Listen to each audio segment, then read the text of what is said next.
Olá, estamos no Bar do Português para conversar com essa estrela da cidade de Sertãozinho, uma família importante sem a qual essa cidade não seria nada, a mãe que foi e é a eterna prefeita dessa cidade, que consertou a economia dessa cidade. Eu posso falar, ela não pode. O segundo governo do Trigo, podem me xingar, foi uma porcaria. Destruiu a cidade. Ele ficou famoso por causa do primeiro governo. O segundo governo foi a mãe dela que consertou. E depois veio o José Alberto Gimenez, pegou a casa pronta e a cidade virou essa maravilha que o é. Então, sem os Tonielos, sem a dona Nelly e com a Rita agora, a gente tem que pensar essa cidade. Por quê? O feminismo sempre existiu, mulheres inteligentes sempre existiram, mas a história dos livros esconde. Então você tem feministas na Grécia, Hipátia, você nunca ouviu falar esses nomes? Melissa, que hoje é nome até de uma grande sandália, né? Bonitinha, do chá, né? E na Idade Média, Marguerite Durand. Na Revolução Francesa, uma mulher foi morta, e isso é legal, uma mulher foi morta, não a morte dela, evidentemente, o que eu vou falar agora. Ela foi morta porque quando se escreveu a Declaração Universal do Direito do Homem, uma menina escreveu a Declaração Universal do Direito das Mulheres. Sabe o que aconteceu? Mataram-na. Por quê? Porque os machos, não existe direita e esquerda.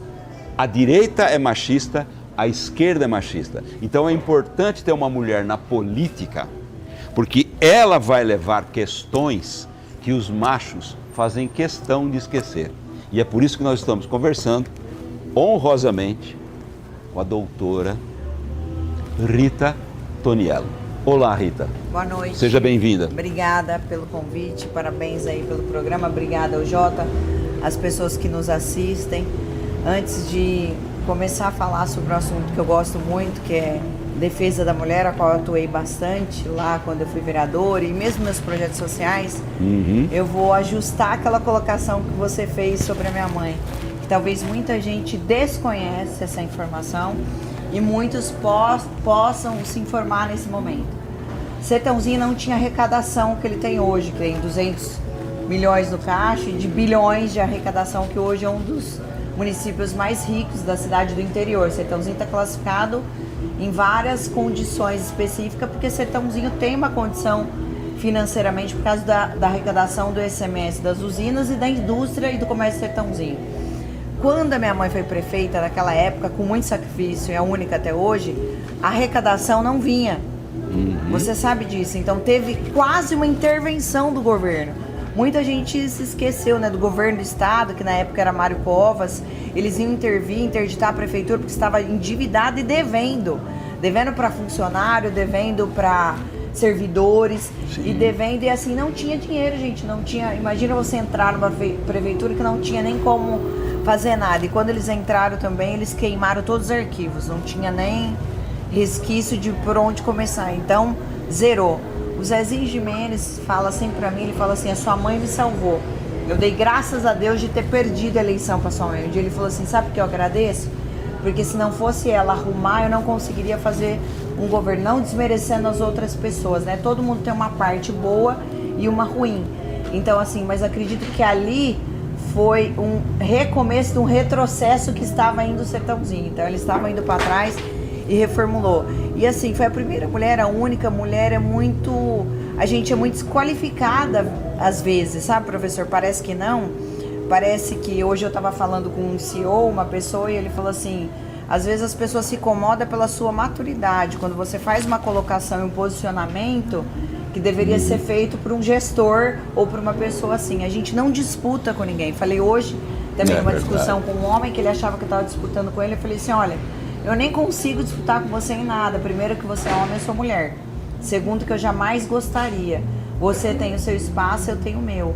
Eu falo que eu não disputo nem com homem, nem com mulheres. Eu disputo comigo mesmo. Por quê? Porque eu quero uma vida melhor, né? Uma sociedade melhor, uma condição. A gente estava conversando especificamente aqui da mulher.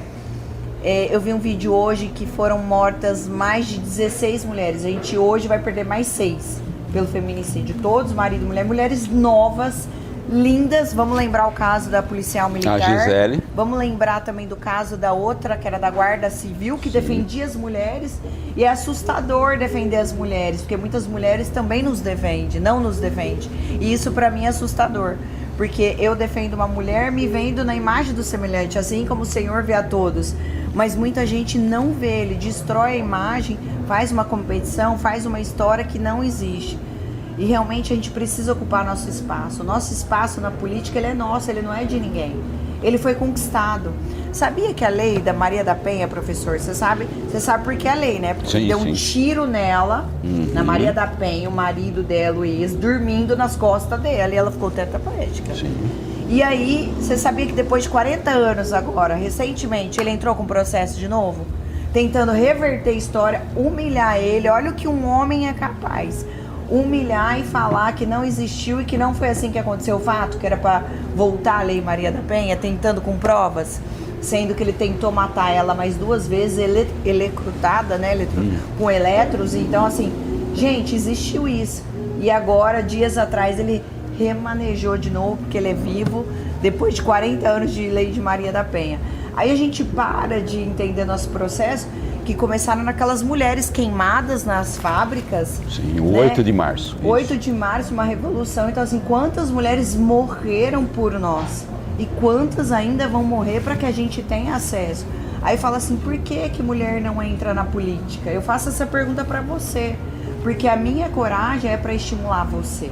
A minha coragem é não para eu ser melhor que ninguém ou eu ser mais uma. É eu ser uma como você pode ser. Sim. Entendeu? Ou seja, somos mais. Então eu gosto muito agora daquele discurso. Mulheres, elas entendem mulheres. É diferente, professor. Você ter uma mulher que é mãe e saber da dificuldade. A Sim. gente que é mãe sabe da dificuldade de uma mãe atípica. Hoje nós temos muitas mães atípicas que sofrem de ansiedade, depressão. Nós temos muitas mães que não conseguem carregar a normalidade de uma gestação de um filho. Muitas mães que não têm os pais, os que são mães solteiras, a gente precisa olhar para isso diferente. Parece que o governo nunca olhou. É o maior índice de feminicídio, porque sempre existiu, mas ele não era comunicado. E o que fizeram com isso? Nada. Aí vem falar para mim, vou fazer. Mentira, porque tem que ter uma estruturação. A gente não consegue exterminar o feminicídio se a gente não tiver educação na escola, se a gente não tiver religião. As pessoas precisam se espiritualizar, seja ela qual for, entendeu? Mas a gente precisa do respeito, o respeito começa aí. A gente precisa ter o respeito pelas pessoas. A pessoa fala, eu te respeito, mas eu não te respeito, porque eu te xingo, eu vejo que você ofende. Não é machista, feminista, começa, entendeu? Então, assim, a gente precisa dessa reestruturação do poder legislativo, judiciário. Então, assim, é um conjunto, né? O governo do estado, o governo federal e os governos municipais. Então, Sertãozinho ainda tem. Sertãozinho tem registro mensal de 400, os que registram e os que não registram. Sim, não. E aquilo que eu te falei, que história, registrado. para onde essa mulher vai? E essa mulher tem filhos, e os filhos que ficaram? Esse é o problema. Cuidar? Quem vai cuidar? A mulher sofreu feminicídio, uma mulher, quem? Então, assim, as mulheres acusam muito, mas por que não largou antes? Por que não fez? Você sabe o que acontecia na casa? Você apoiou? Você consegue apoiar alguém sem julgar, professor? Porque não, e eu conheço homens educadíssimos que de repente dão um tapa na mulher. Não é falar assim, é só o bronco, é só o bruto, é só o violento. Não. De repente dá na sapituca, eu conheço, eu não posso falar o nome aqui. Até professores seus, depois eu vou te contar um nome, você não vai acreditar. Pessoa delicadíssima, educadíssima, que batia na mulher. Porque tem esse problema também, doutora. A mulher de posse, ela tem vergonha de entrar numa delegacia, ela sofre em casa. Professor, não é de posse, são todas. Eu conversei com a delegada, né, e com a promotora junto, e eu falava assim, o que a gente precisa fazer para estruturar um meio de fazer transportes, aplicativos? Primeiro que nós não temos estrutura, vejo eu na minha visão. Sim. Porque nós não temos números de policiais, delegadas e delegacias para a quantidade do que nós sofremos. Psicólogos. Entendeu? Porque é uma equipe multidisciplinar. É a mesma coisa alguém que é usuário. A gente precisa tirar da droga, tirar do ambiente, tirar do contexto, tratar a cabeça, tratar a remeta. É um conjunto. Então, assim, como você faz? Quando o governo se preocupou com isso, quando a gente fala de saúde? Nunca. Eu acho assim, a saúde sertãozinha é boa, por isso que a gente não reclama tão. Mas você anda, eu tô andando, né, professor? Sim. Eu sou pré-candidata a deputada estadual, eu tô andando muito. É triste entrar em cidades menores e vizinha da gente que não tem escola. Não tem lugar para colocar as crianças na creche. O direito da criança ir e vir e ir apenas na escola. Isso eu acho inadmissível, no meu ver. Sim. Então, assim, não tem como uma cidade aceitar não ter criança dentro da escola. É um absurdo. Né? Então, assim, é inegociável. E a mesma coisa, não tem como ver a saúde da mulher se perder, porque ó, nós estamos em mês de março. É mês de prevenção do colo do útero, né? Sabia, professor, que ainda é o segundo câncer que mais mata as mulheres? Não sabia. Isso, o médico falou no meu programa e ele falou assim, ó, um programa como esse, um debate é para ajudar. Hoje tem HPV, Sim. O município tem. As crianças de 8 a 14 anos precisam se vacinar. E agora tá o HPV na garganta, né? Por causa do sexo oral. Então, assim, o HPV, ele passa de relação sexualmente transmissível no sexo oral. E sempre o menino passa para a menina, mas a menina também pode ter ou passar para o menino que vai passar para outra menina. E aí vai o ciclo. E aí fala, a mulher, ela perde o útero. Então, numa coisa dessa. Então, assim, como? Com prevenção você consegue salvar 97%. Se descobrir com antecedência. É uma doença que está ali. E as doenças correlacionais das mulheres também. A gente está falando de mulheres. Então, assim, quando a gente fala de mulheres, a gente abre um leque da sociedade. Saúde mental, gestacional, ginecologia e tudo. Aí, quando a gente fala de feminicídio, vem mais a estrutura ainda. Porque, assim, quando você conversa com uma mulher que sofreu violência, ela não tem para onde ir. Aí que nem você falou, a mulher que tem condição, ela tem vergonha, professor. E outra, ela tem dependência emocional. Eu posso te garantir, eu estudei 4 anos para isso, eu tenho uma palestra da autoestima, que a dependência emocional é a pior que a financeira. Que a financeira, ela vem, ela faz um bico, ela faz uma faxina e tal, mas ela depende. Sabe o que é dependência emocional, professor? É como se fosse um uso de droga. É igual a tua cervejinha aqui, ó. Você pega lá, precisa. É igual aquela soneca lá. Peguei a sonequinha ali, ó. É dependência emocional. O que é dependência emocional? A pessoa, ela precisa ciclar aquilo. Ela fica tão viciada em sofrer, em apanhar ou sentir que ela acha que é normal. Sim. Mas isso vem lá da infância. É disso que a gente estava falando aqui agora. Sim, teve o pai abusador, teve o pai que batia na mãe, teve alguma... Ela se identificou com aquilo. A autoestima tem a ver com isso. Geralmente a das mulheres é relacionada com a mãe. Se a mãe maltratou muito, se a mãe abandonou, a pessoa tem uma autoestima baixa e você vai sofrer alguns indícios com isso. Aí fala, é criação. Tem a ver sim, tem a ver claro com que toda... o ambiente familiar e o ambiente psicológico. Isso pode transformar. A pessoa consegue recuperar? A grande maioria não. Então ela vive um relacionamento dependente e ela procura essa dependência. Ela procura ser maltratada, Dora? Ela procura. Por quê? Porque ela precisa, porque ela acha que aquilo é normal.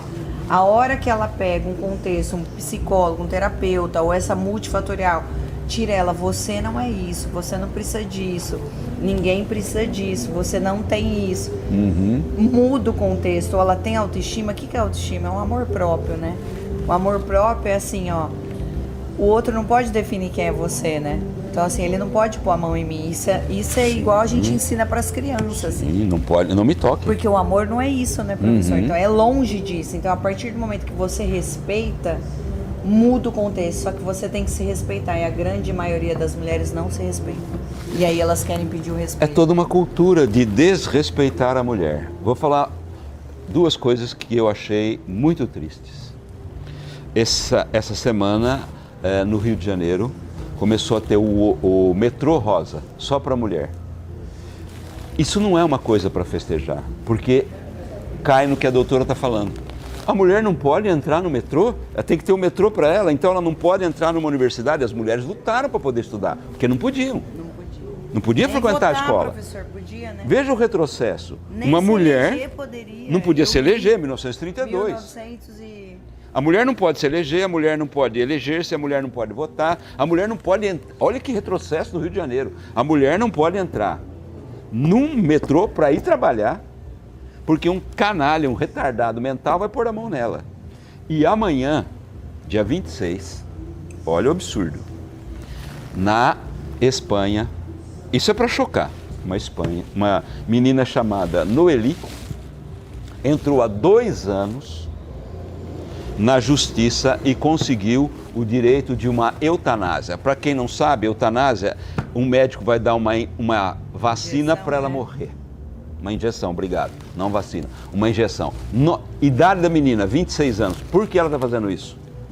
Porque ela foi estuprada em grupo e não tem coisa pior. Aí ela se jogou, depois do estupro, ela se jogou do 5º andar, não morreu, está com dores absurdas, pediu para morrer, porque nos países adiantados você pode pedir para morrer, mas imagina você, mulher, que tem que estar no lugar da mulher. Tem que estar no... O homem, você falou, o homem não consegue imaginar isso. Ele não consegue imaginar isso. Ela pediu para morrer de tanta dor, tanto sofrimento, o pai ficou contra, entrou na justiça, o pai perdeu, a mãe está do lado dela. Só mulher para entender mulher. Não é, professora, porque aí mexe com a alma, né? Mexe com o corpo dela, é uma coisa que é muito sua, né? É uma invasão, assim, não tem qualquer coisa que você faz na mulher que ela não permitir, é uma invasão que só cabe a ela, né? Então, assim, é difícil, porque é igual você pôr a mão em alguém, roubar alguma coisa, é como se tirar um pedaço da pessoa, né?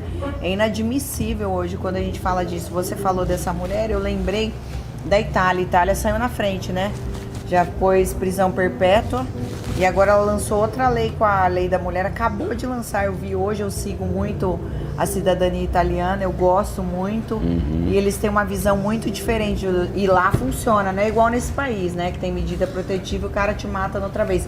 Que tem 8 boletins de ocorrência e a pessoa chega, né? Sim. Como que a pessoa duvida da outra que tá lá mostrando, que é aquela moça que também foi morta, ela e o namorado, que o ex foi lá. E ficou o filho. Agora como fica esse filho? E esse filho? Saúde, Esse é seu trabalho. educação. Esse é seu trabalho, doutora. O trabalho da doutora é justamente montar essa casa da mulher, essa assistência da mulher, mas nós vamos dar um tempinho, pedir uma porção maravilhosa no bar do português, né? Vamos ver o que a doutora gosta de comer. Mangiare. E já que você falou mangiare, viva a nossa grande Giorgia Meloni, que é... Vocês são bandeirantes. A Giorgia Meloni, para quem não sabe, é a primeira-ministra do Conselho italiano e ela está mudando a Itália. Está transformando. Transformando a Itália. Então voltamos já com essa bandeirante que vai fazer muito pelos homens e mulheres. Até já!